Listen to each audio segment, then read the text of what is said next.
swag vibe, baby.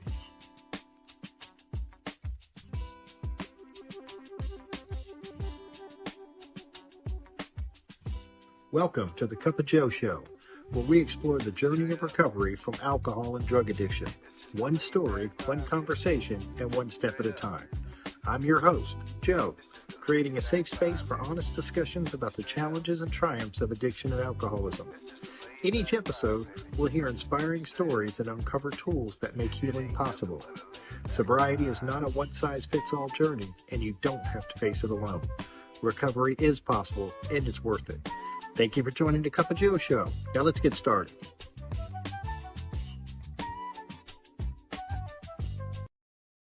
Hey, everybody. Welcome back to the Cup of Joe Show. I'm your host, of course, Joe. And today I'm honored to introduce Jeff W. Jeff's been sober since May 27th, 2016. He's married his wife, Anna, 2 years into sobriety, and together they're raising an amazing blended family that includes his son, Michael, who's 19, his bonus daughter, Zoe, who's 20, and his bonus son, Lawson, who's 17. Jeff is deeply committed to physical fitness, and for good reasons. Early in sobriety, he made a conscious decision to reclaim both his body and mind after years of addiction had taken their toll. What started as a necessity became a passion. Running, hiking, biking, weight training, anything that supports a healthy, disciplined life. Jeff's story embodies what is possible when someone chooses recovery one day at a time. So grab a cup of coffee, settle in, and let's get into it. Hey, Jeff, how you doing today? I'm great, Joe. Hey, man, thank you so much for your willingness to come on the show. No problem. I appreciate the opportunity. So what was it like growing up, Jeff? Well, I always describe, the community I lived in Birmingham, I describe it as sort of the Sandlot life, just a lot of neighborhood kids. And man, we're always playing sports and, scuffling, fighting, this, that, and the other. And it was, just good times. And in our community, on the weekends, college football is pretty big around here. And growing up, there was an old thing called the Iron Bow, and our whole community just came together and barbecued. And, as a kid, I lived very close to the Birmingham International Airport. So the Goodyear blimp would be coming over at certain games. And, it was just, that's what I remember the most. Now I have to say, now, are you an Alabama or Auburn fan, Jeff? I'm an Alabama fan. Okay. But I'm one of those that, hey, I'm going to pull for our state. So I'm going to pull for Auburn at times, and I'm going to pull for the SEC. So I'm not many people say that. Yeah. No, I completely understand too. Of course, I'm in Knoxville, so and a graduate of Tennessee, so I have to say go Vols. Absolutely. But I have a lot of respect for Alabama. A lot of respect for Alabama. So what was kind of the relationship of alcohol or drugs around your family? Was it common, or was it not so much, or what was that like? Not really in my household. My dad was a blue collar foundryman, and he had a pretty strict regimen, and he's in the bed at 8:30, 9 o'clock, up at 3:30 in the morning. And occasionally at times I saw my dad drink on the weekends here and there, but in our family, he had two brothers that died of alcoholism. One of them was a murder suicide, and the other one, just alcohol, just tore him to shreds. And and I, growing up, I had a childhood friend moved in. I guess I was about 5 years old when we had some neighbors move in. And that's where I wanted to stay on the weekends. And, it was just totally different than my household. We could stay up as late as we want. And, there's all sorts of things going on. His father was full-blown alcoholic. He dabbled in a lot of other things too. But I just remember as a kid, I thought, man, he's living the life. And, and it was just like, I wanted to do the things that he did. I just thought that was the funniest thing. I didn't, my friend and his sister, they didn't think like that.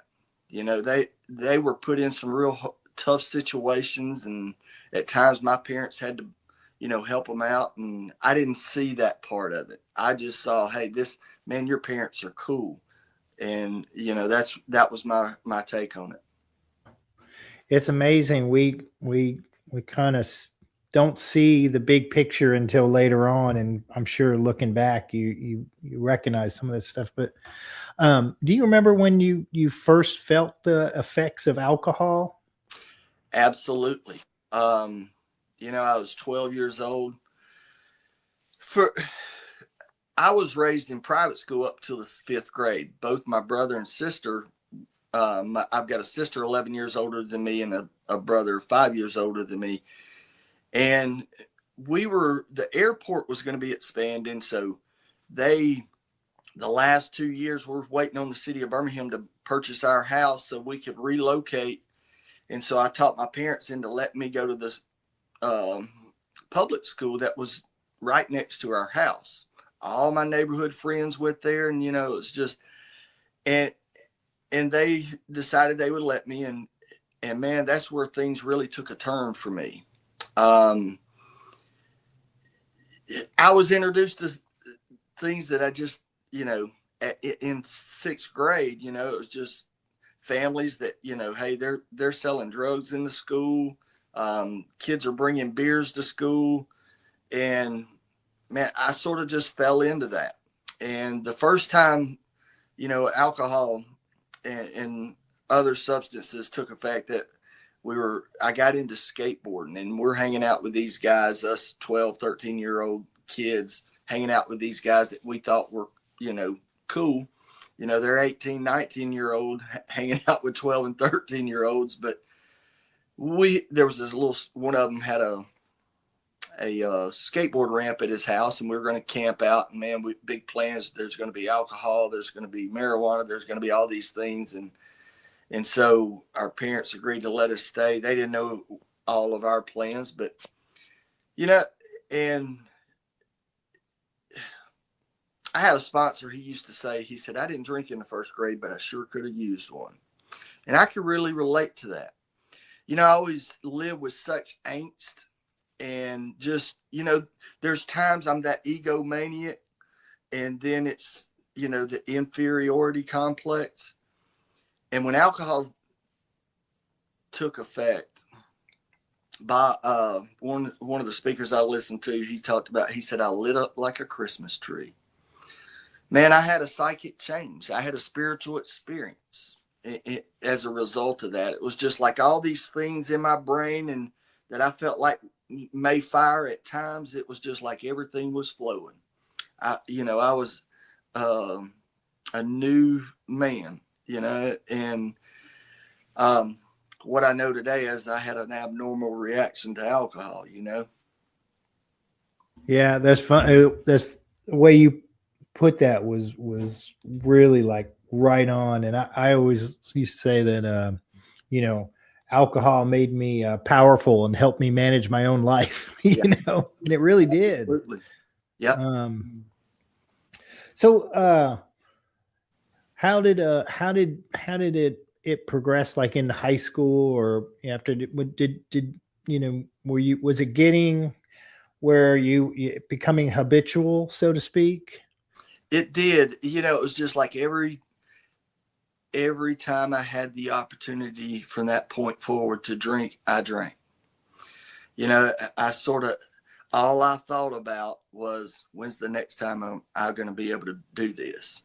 With that, we camped out that night, and I woke up that next morning. I was wearing these red jogging pants and this white t-shirt. And man, I woke up well before any of my friends had woke up, and I had urinated myself in my sleep, and I had vomit all on this white t-shirt. And I had to grab my skateboard and skate through a couple of miles to my house and walk in my parents' house on a Saturday morning, just humiliated, and looking at that, and that's what, you know, it's what alcohol and drugs did for me, you know, just the humiliation. And, but all I could think about is, man, that was fun. When am I going to do this again? So it progressed on to, you know, in high school, there were sports, there were parties after the sporting events, and it was, you know, a weekend thing. Back in those days, my parents gave me $5 and $4 of that went to a 6-pack of beer, and we're going to end up at a party. I'm going to be diving into other people's coolers and stealing or whatever I could. And, you know, and I had $1 left. I'd hit there was, back then there was a little, diner where 3 hamburgers for $1. You know, that's how I'd hit that 3 hamburgers for $1 on my way home to try to sober up before I got home. Man, it's funny, like when you're saying I remember when there was like dollar beers and 10-cent wings, and you know, those days are gone, man. Yep. Absolutely. So what were some of the lies you told yourself kind of in, you know, when you were active in addiction and drinking? Well, you know, thinking back, one of the first things that comes to mind is, you know, I was really good in sports and football, and I was really small, but I was good at football. Football was probably my talent, and baseball was my passion, but I just wasn't as good at baseball. One of the first lies that I think of is how I convinced myself I needed to quit football. And, you know, and what that did was it left a lot more time. I started drinking through the week, on the weeknights, especially, you know, rather than being out there on the field playing football, I'm sitting up in the stands drunk. And, and it progressed on into, you know, hey, I can quit when I want to. I just don't want to. I never really, it took me a lot of years to understand the delusion that my mind was under from the disease, you know? No, I totally get that. Did you experience any trouble? Any, you know, did you have any consequences back then, or? Well, you know, I used to think at the age of 21 was the first time I really suffered any consequences from alcohol, and it was when I experienced my first DUI. After some self-examination and looking back on my past, I understood, you know, I had a 4-year relationship in high school. It was my last 2 years of high school and the first 2 years that I was out of high school. And I'm going to tell you, I suffered amnesia when at some point after so many beers, and I'd forget that I had a girlfriend, you know, and I'd cheat on her, or, you know, with her friends, and tell them lies, and just, you know, I hurt a lot of people, and there were other relationships that it was just, you know, selfish, self-centered, and it's just like, you know, hey, I get so intoxicated, I forget things, or I don't care if I hurt anybody, and this is what I want to do here and now. And so those were some of those consequences. But as a result of that, not knowing how to deal, one day, you know, she wisened up and was like, hey, she kicked me to the curb, you know, and I didn't know how to deal with that.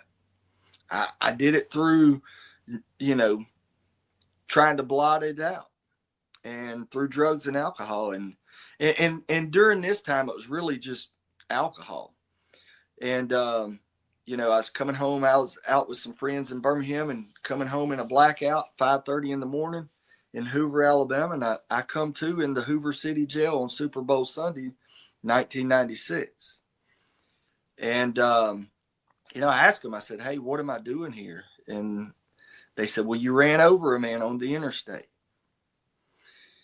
And this was not my first time driving drunk. I'd driven drunk many nights. And, I thought, well, I finally did it. I'm going to be in prison for the rest of my life.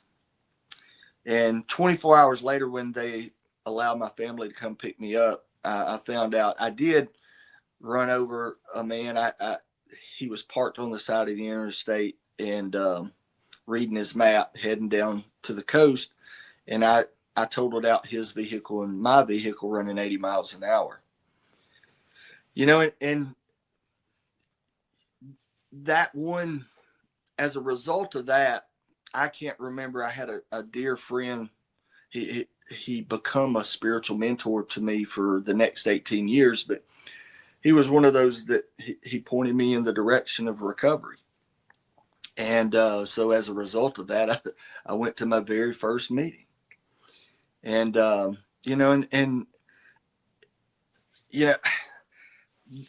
walked into this meeting on a Sunday night, and I'm 21 years old.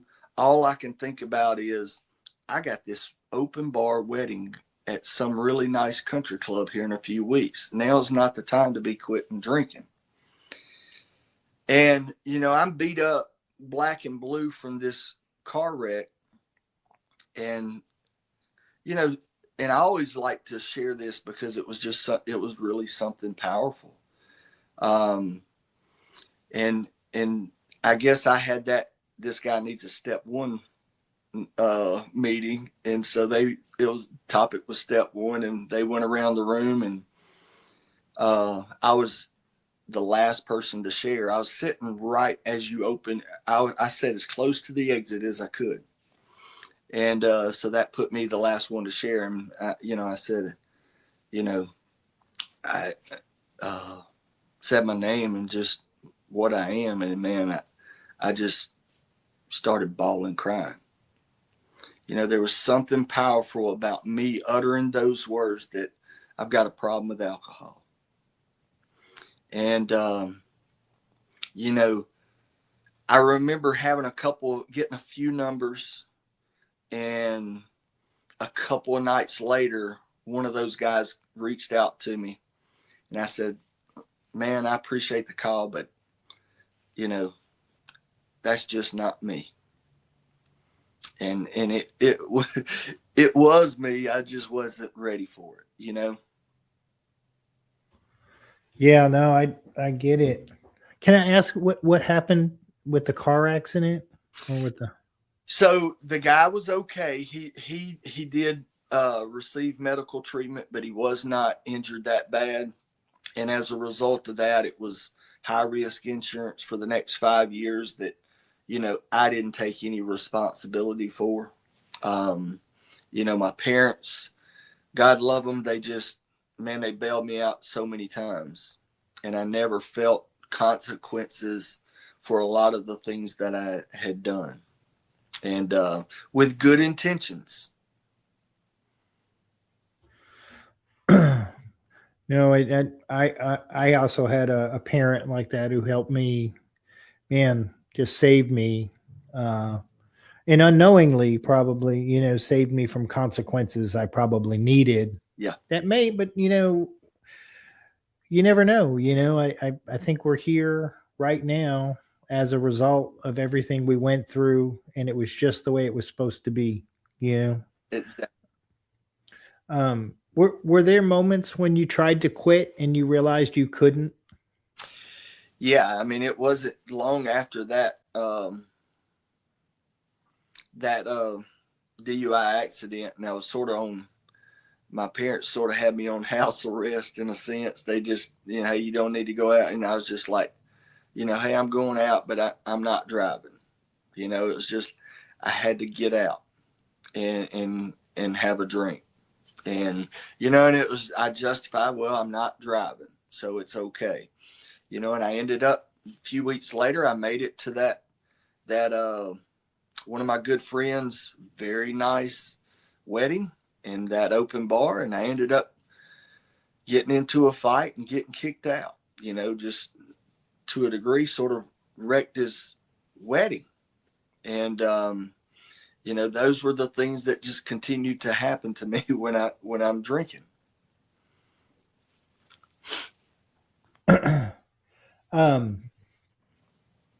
So what was, and I'm just trying, what was like one of the lowest points? I mean, as you're, what are you like, probably in your early 20s now? I mean, it progressed because it took a minute to get sober. So, Yeah. And I remember seeing a therapist, and, it was amazing. Anytime they start writing out a prescription, I would immediately start feeling better. And it's just miraculous. But, it within 6 months after that DUI, I decided, me and a buddy went up to a university up in northern Alabama and decided, hey, we're going to quit our jobs and we're going to go back to school. We're 21 years old. We've only had maybe a year of college. We've been working and trying to start a career. And that was my solution to it. Hey, I need to recreate my life. I need a geographical change. And so that's where, the first, I come home and I con my parents. I was like, this is the answer. And they funded it. And, and I'm sure I made many bargaining things that, hey, I'll have a job, I'll do this, that, and the other. And I did that for a while. The first year was just, man, I made good grades. I really became passionate about what I was studying about. And, things were good.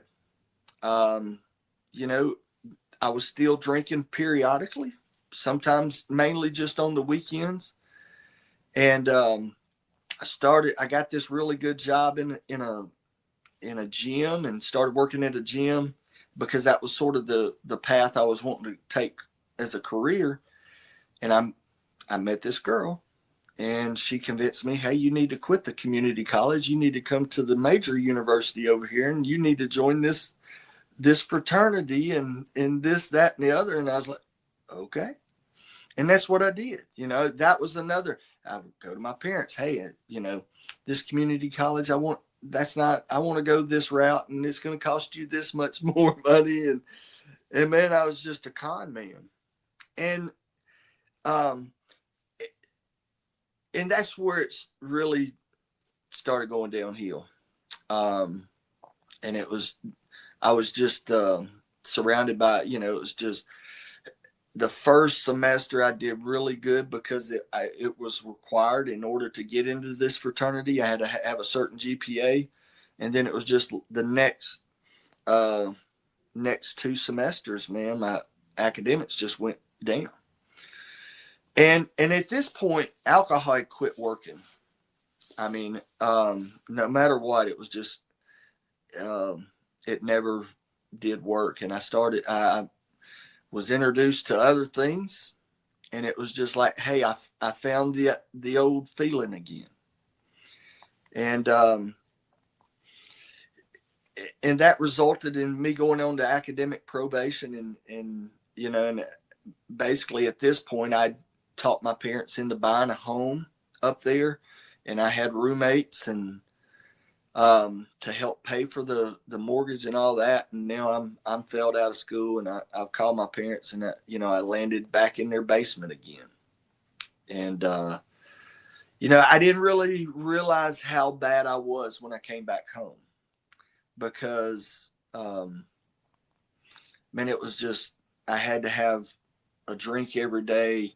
I was smoking marijuana just to help me get to sleep at nights. And it's funny because I used to slip out on Sunday nights out of my house and go for a ride, and I would pass by this old clubhouse, AA clubhouse, and I'd just scoff at those people sitting out there on the porch smoking cigarettes, and and not knowing someday I might need a group like that. And and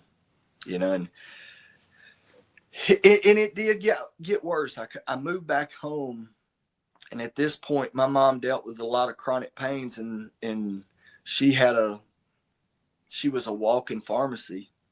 of all the medications she was on.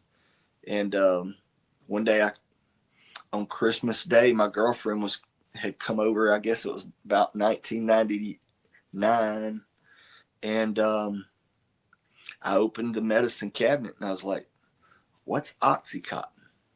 And at this time, Oxycontin, it was new on the market, and that's what they were treating my mom with. And I took a 20 milligram Oxycontin, and I fell in love.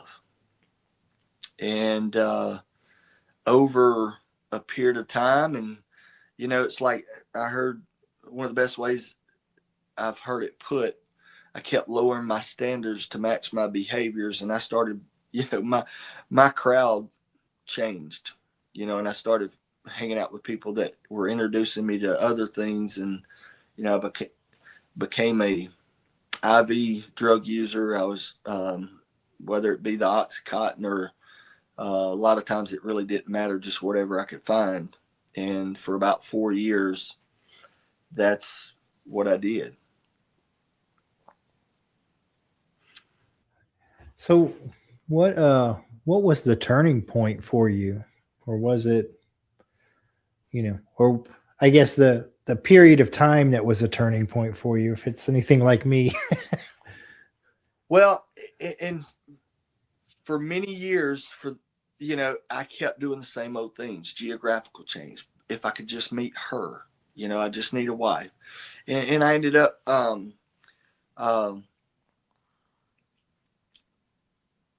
I went back to church, and I was like, that's what I need to do. I need to go to church. And this local church that I went to had a little recovery thing going on. And so I met some people, and it was really my first attempt at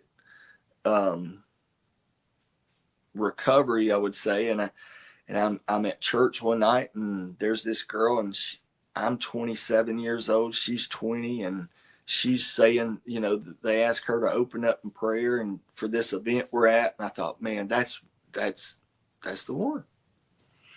So I, took another hostage, and it was just like, people in the church told her, you need to get away from him. And she had the mindset, I think she heard, you need to save him. And she attempted to save me and help me for, we dated for about a year and got married and stayed married for 11 years. And we, before we ended up in divorce, and during that period, I was really sincere. I just didn't know really, hey, I can't just have one drink. I didn't know these things. It was a long, those 11 years were just, or most of those 11 years was just like, hey, periodically I'm going to break into my parents' house and get something to feel the way I want to feel, or I'm going to sneak a few beers. And so the turning point was we were still married, and she called a treatment center, and things were bad. It was really bad. If I didn't have so many amphetamines, so many opioids, and so much alcohol on a daily basis, I couldn't get up and support the family. I couldn't hold down a job. And I was really just down in the gutter, and she found a treatment center, and it was really where I was reintroduced to recovery in a different way. And, I come out of that treatment center, and I made an attempt, and I did all the things that was suggested of me. And I'll say this, I was doing the best to my ability. So I thought, I call it my half measures phase, but I'll do this, but I'm not going to do that, and it's just, I'm still sitting on the fence. I'm still interviewing this thing. And, it was one of those things that, I was 6 months sober. The day before I would have picked up my first 6-month chip ever, since 12 years old. I was batshit crazy. I woke up one day, I was homicidal, I was suicidal, and I was scared to death. And I called my wife my first wife, and I said, I'm going to the psych ward. I ran to the hospital as fast as I could, and I checked myself in. And, you know, it took me another 2.5 years of still out there just fighting this thing until I came in one night on May 27th, 2016. And, man, I sat in the back of this little old clubhouse, and there was a speaker telling her story, and I don't know what she said, but I know I felt everything she said. I sat in the back of that room squalling. And there was this one guy that he and I had done some previous work together. I met him in 2007. So now here it is, 2016. At this point, I've been sitting in recovery meetings with him for about 3 years, and I hated him. And he didn't like me either. We just didn't have a good, but he picked up a 30-year chip at the end of that meeting. And something inside me was like, maybe this guy can help you stay sober. And I mean, I'm going to tell you, that was the turning point, I think. It was like, you know, all this stuff I had against this guy, you know, I sort of just had to let it go. And I asked that man, I said, man, will you help me stay sober? And of course he is like, you know, you willing to go to any length? So I told him lie number one. I was like, absolutely, you know, but I done picked up 10 white chips in the last 7 days, or, you know, but I didn't know that this time was going to be any different. But he sent me home with some homework. He got me into some step work, and he just introduced me to a program of action. He introduced me to the fellowship, and he took me around and introduced me to a lot of people, and got me into some service work, you know. And he always taught me, you know, he said, every day you don't take a drink or a drug, he said, you're making a living amends to all those people that you've hurt. He said, every time you show up early and grab one of those readings or take out the trash, he said, you know, you're doing 12-step work.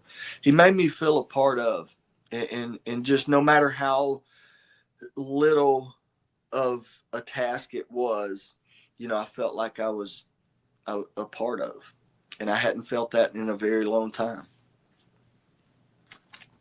It reminded me when the student is ready, the teacher appears, right? Absolutely. I was thinking about that today. I mean, it's just, you know, one of my favorite, you know, one of the things that sponsor did for me, he introduced me to speaker tapes. Now it's Spotify, you know, but man, what a amazing tool that was for me. And I found a lot of guys that, man, I just latched on to. I liked their program. And one of them always said, he said, I had a lot of dying to do when I got here, you know, and that's me. I still had a lot of dying to do once I even got here. You know, I had a lot of dying to get here, but I still had a lot more dying to do, you know. It's just the ego deflation.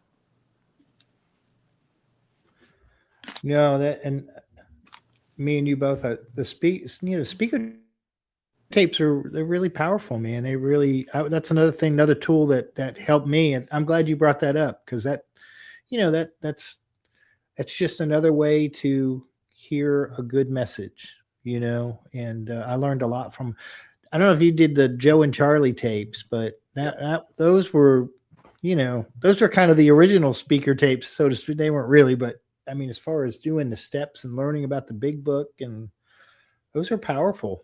Right. And that's, you know, and it's amazing. I go back through and think back on what early sobriety meant. And it was just like, I really felt like, man, it was just like things are, you know, I'm opening up, things are opening up for me. You know, it's just like somebody may grab me after a meeting and say, Jeff, here's this tape. I want you to listen to it. It was years before I found Joe and Charlie. I'd heard about them. I think the path, this old timer grabbed me. He is 32 years sober, and I called him Idaho Scott, but he was from Idaho and living in Birmingham, and remarkable recovery. And I just latched on to everything, anytime he shares something with me. But he turned me on to Scott and Bob, Scott L, Bob Darrell. And I call it the modern day Joe and Charlie or something. I don't know, but it was later on before I discovered Joe and Charlie, and I loved them. But it was just in early sobriety, man, I was so scared. Here I am. I finally want to be sober, but I'm scared to be alone. It's just like in the early days, the only time I felt safe was when I walked through the threshold of a meeting and sat down next to y'all. I mean, because it was so frightening out there on my own. And, it was, so when I'm traveling to and from to work, it was just like, hey, I pop in a tape, I listen to it. And it was just a wonderful tool. And these podcasts, it's just like, man, I hear my story in so many different ways. No, that's really cool. So what were some of the early challenges, of getting sober, Ceasing fighting anything, anyone, even alcohol, so my divorce had been final for about 4 months before I came back in. And I'm going to tell you, there's nobody meaner than an ex-spouse, and boy, that was my biggest challenge. And my sponsor really, he made fun of me a lot. There was one day I felt that I deserved the right to call the law because she wouldn't let me have my child one weekend. And I did all these things, and I thought, hey, now I'm going to call my sponsor and tell him what I've done. And rather than call him first before I'd done these things. And he just he chuckled. He laughed at me. He said, chalk one up for her. She got you again. And it was like, it was just like, the world and its people really dominated me. And it was just, I think that was just that point of surrender. I don't know what's best for them. I don't know what's best for me, and it was very difficult. It was just like I was one of those that I'm just full of gloom and doom, full of self-pity. I love when somebody asks me how I'm doing, because I'm going to just tell you all the bad stuff that's going on. And, and that was one of the things I stopped doing. And I said, hey, I'm probably going to tell you a lie, tell them a lie, but it was just, I started acting as if, hey, life is good, and it really didn't seem like it, but I just started uttering those words, and, and eventually life was good. I think sometimes we act our way into different thinking. Sometimes we can think our way into different acting, but I think we have to, most of the time we have to act our way into different thinking. At least that's been my experience. Absolutely. Me. And I had a kind of very similar experience with someone, the mother of my child, and I was very angry, and I remember when they told me to pray for her, every day. It was like, and they pointed out, and I can't remember where it is in the book, but it's the resentment prayer. I mean, may she have everything good in her life that I would ever want for myself, Yeah. And I did that, it took years for me to get relief, because I wanted to hold on to that anger, right. And I love how you surrendered, you let it go, that's a huge deal. That's a huge deal. And I've learned I got to continue, life keeps throwing these things at me, things still push my buttons. And, it's, I'm grateful that I learned how to surrender. Sometimes I can surrender multiple times, and I can start my day over at any point in time that y'all told me. Yeah. And I need that a lot of days. Yeah.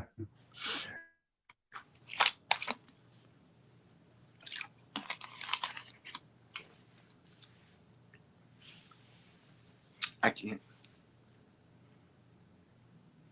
I do that at least once an episode where I There you mute go. myself. But I was saying that my buddy Jimmy would always say, you don't have to ride the garbage truck all the way to the dump. You can get off anytime. Right. Yeah. So what are some of the good things that have happened to you in sobriety? Well,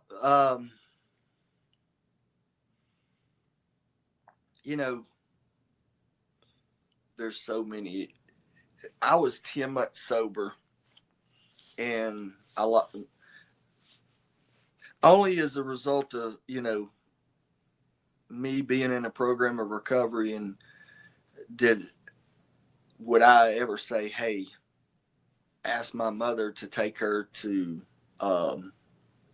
Nashville. She was a big country music fan, big George Jones fan. She was even into the and I always tell this story because it's just I still make fun of her. She's dead and gone now, but she was probably the president of the George Jones fan club. But only because of this program would I say, my father had passed away some years earlier, and I was like, hey,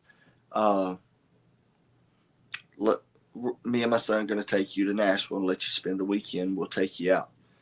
And we went up there, and it was, I walked out to my vehicle, and it was really the first time I'd ever been tempted. And I walk out to my vehicle to grab some more luggage, and there's what appeared to be an 8-ball of cocaine sitting at the under, like it had fell out of my vehicle. And and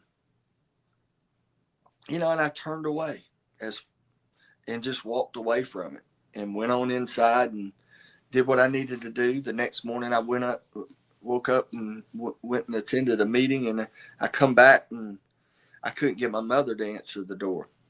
And it took me about 45 minutes before I really started panicking, and I ended up going and getting the maintenance crew, and they had to break into her room, and she had suffered a stroke.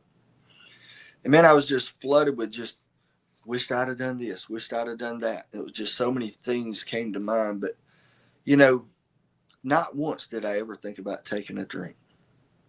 I think that's one of the best things that's ever happened to me, and that's the promise that I was told, hey, if you do these things, you're going to respond, sanely.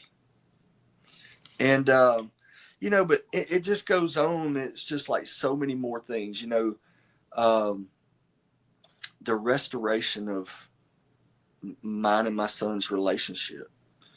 The child was just frightened of those first few times after our divorce that he was forced to come spend the weekends with me. He was terrified of me. And most of my anger was directed at her. It was just like, I think, it's just the relationship that I have with that 19-year-old kid today. And, he comes to me for spiritual guidance, for, life questions. And, he's just, man. And many a times, I was on that slow suicide installment plan with drugs and alcohol. And there were many times that I just, would drink and drink and drink and just hope I never wake up again. I wanted to die. And there were times where I flat out had a gun and was ready to blow my brains out. And, and I think back on those times, and it's times like, I'm reminded, man, I almost missed this thing. I have so many beautiful things in my life today, and I don't always see it tonight when you were reading my bio and talking about my kids and stepkids, man. And I started tearing up because I got it good today, and it's only, you know, because I took some action, and I never thought it would be this way. And, and I'm truly grateful for that. No, it's a big deal. And if your mom was the George Jones president of the fan club, my father was the vice president. Huge possum fan. My dad, still today, I'll call him and he'll have George Jones on playing on his radio. And I'm like, Dad, you got to turn it down. I can't hear what you're saying. So what a wonderful tribute to your mom too. Yeah. What a really nice thing, man. So you talked a little bit about service, but what's some of the service today that kind of helps you, helps you with your program, or what type of service are you involved in today? Well, man, I can't say enough about what sponsorship does. Yeah. And just being able to give back. And it's just like, it's perfect timing every time when one of my guys call me or something like that. But, in my home group, I'm the speaker seeker. I love speaker meetings, and I've got the opportunity and, to be able to, I love that, to be able to bring people. I love going to outside meetings and going, I live just 20 miles east of Birmingham. But I love going to meetings. I've got somebody coming over, one of my friends coming over from Griffin, Georgia to speak, and it's just, that's one of the things that I really enjoy doing. I served as GSR for a few years, and then my work got crazy to where I was traveling and I wasn't able to do that much anymore. And so I love going to treatment centers and giving back and carrying the message. Mm-hmm. That once a month at a place in Birmingham. And that was another thing my sponsor got me into. And within a year sober, one of the guys, the directors, called me and says, "Hey, would you and your group like to start coming down there?" And I've been doing that for about 9 years now. And except for a little bit of COVID time where they shut down. But it's one of those things. It's like, man, it's on a Sunday night, and some nights it's tough to get there. Yeah. But man, I'm so grateful that I get there, and I always come back changed. Yeah. Yeah.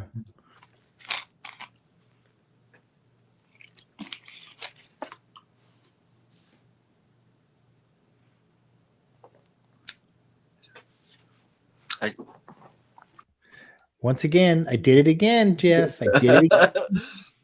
This may be the first time I've done it twice. So yeah, there you go. But what's, for someone that's new, that may be listening, what's a sponsor kind of mean to you, or how would you explain a sponsor to somebody who maybe isn't familiar with that? I love the term guide. My sponsor has been a guide. He's been a compass. He's been, man, that's the biggest thing. It was just like he held up a string one day and he said, your recovery, he held his fingers at the top. He pinched the top of that string. He says, your recovery's got to be first and foremost. He said, then you got your family, and he went on down the line, your hobbies, your work, whatever. He said, but if at any point, any of these other things get before your recovery, things aren't in the line. And that's been a huge thing for me is, and for my recovery is my relationship with the God of my understanding. That's huge. And it was just like, you know, just he was a guide through this spiritual journey. Well, what is your relationship with spirituality or higher power? How did that develop for you in recovery? If you don't mind me asking. It was, in some of the literature that I've read, it talked about, a person that once had faith and had lost it, a person who's full of faith. I'm sort of one of those. I heard it in a meeting one time that, talking about being religiously arrogant. There was a time when I walked into the rooms and I was a little bit, if you don't believe what I believe, you're wrong. So I'm a recovering Baptist is another thing I've heard people say. You know, I I really had to become open minded. My sponsor pointed out to me. He says, they've been sober 15 years. Something's working for them, right? And it's just, I think I gained the most freedom when I allowed other people to have their own conception of God. That was the area that was a hang up for me. I, you know, and I found so much freedom in that. But,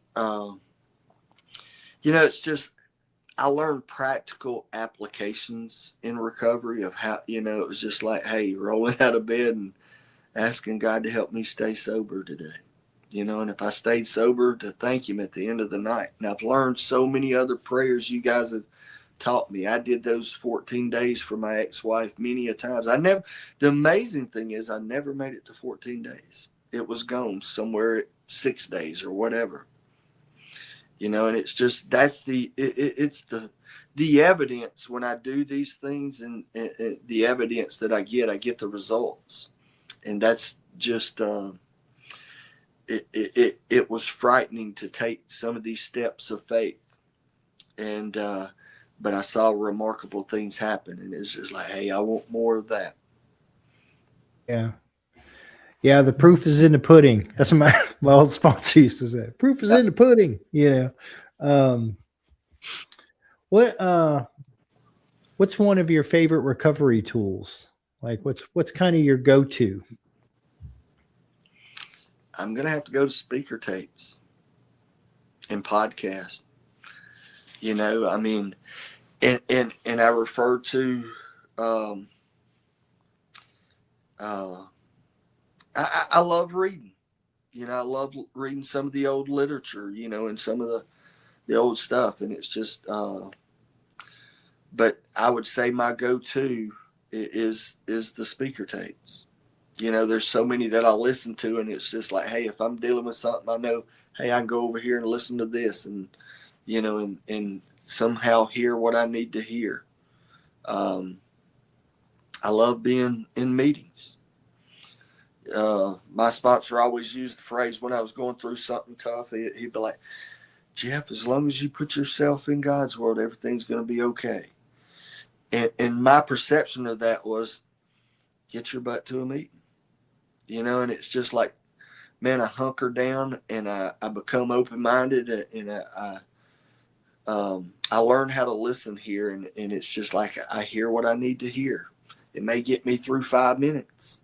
It may get me through a day, but that's a great tool. So what would you say to somebody who might be listening who feels like they're hopeless? I'm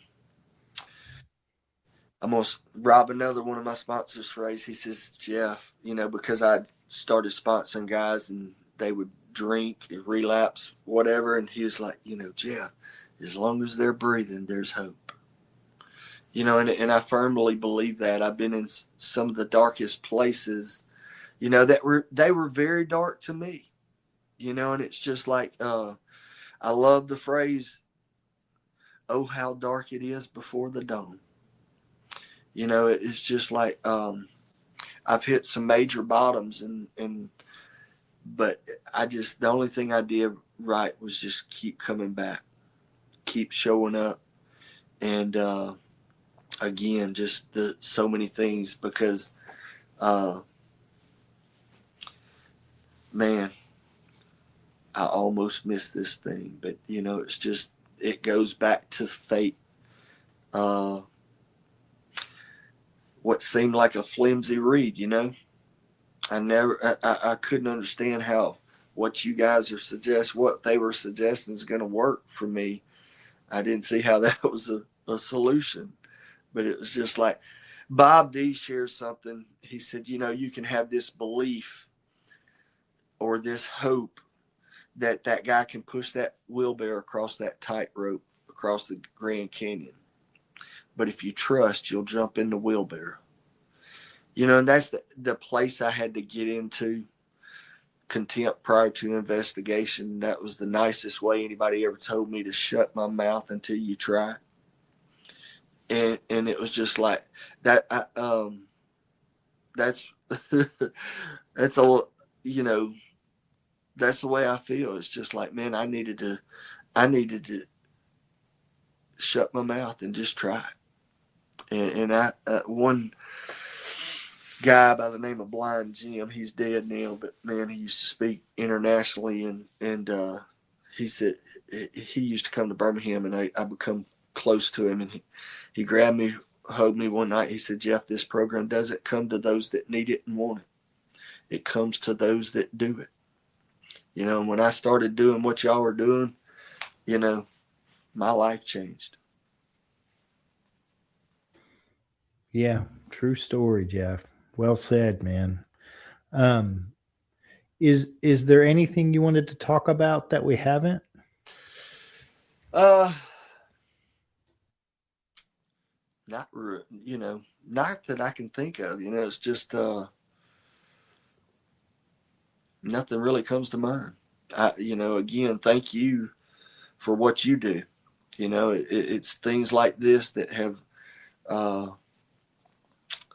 man, I get through another day. Well, I'm honored, brother, and I really appreciate your willingness to share your story. And I can't let you go though until we do our rapid recovery questions. Sounds good. Don't be nervous, Jeff. All right. All right, my friend. What is your favorite recovery slogan? But for the grace of God. What is your least favorite recovery slogan? Think. What do you think is your sobriety superpower?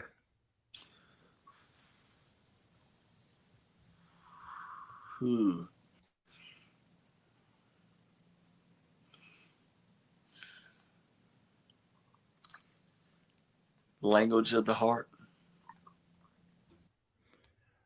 If you could say one thing to your former self, what would it be? Keep putting one foot in front of the other. What song do you play to lift your spirits when you need a boost? Man, that changes from time to time. Right now, I would say a song called Numa by Tool. I was thinking you would say a George Jones song. I couldn't think of one off the top of my head. And I do.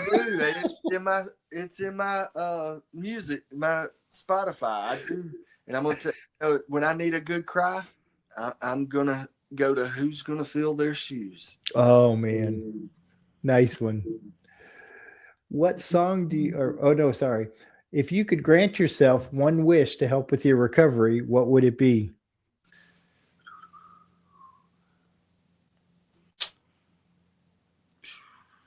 That's a tough one. First thing that comes to mind is more time.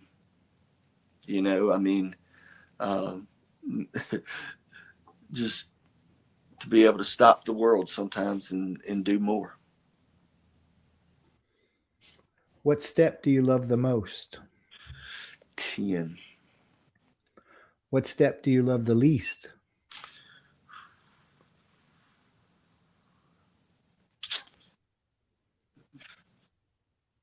4. I think, none of us like the self-searching. What is one of your favorite movies? Braveheart. And finally, if heaven exists, what would you like to hear God say when you arrive at the pearly gates? Welcome home. Well, thank you so much, Jeff, for taking the time tonight, brother. It's really been a pleasure. I appreciate it, Joe. Thank you for having me. Oh, you're welcome, man. And for the rest of you guys out there, please subscribe to our friends at thedailyponderables.com, your recovery source for inspiration and encouragement every day. A new episode of The Cup of Joe Show is released every Thursday at noon. Visit thecupofjoeshow.net, or you can listen to the show in your favorite podcast apps, Podbean, Apple, Spotify, YouTube, and others. Just search for The Cup of Joe Show. Don't forget the "the." Please like, follow, subscribe, and share, because someone out there needs to hear this today. Have a good day, everybody. It's just a laid-back vibe, baby. We hope you enjoyed today's Experience, Strength, and Hope. We are so grateful you decided to join us. Please share this episode with someone who might need it. Also, don't forget to like and subscribe. Remember, no matter where you are in your recovery journey, you are not alone. Reach up and reach out to someone. Please do not suffer in silence. Until next time, let's take it 1 minute, 1 hour, and 1 day at a time. Thanks for listening to The Cup of Joe Show.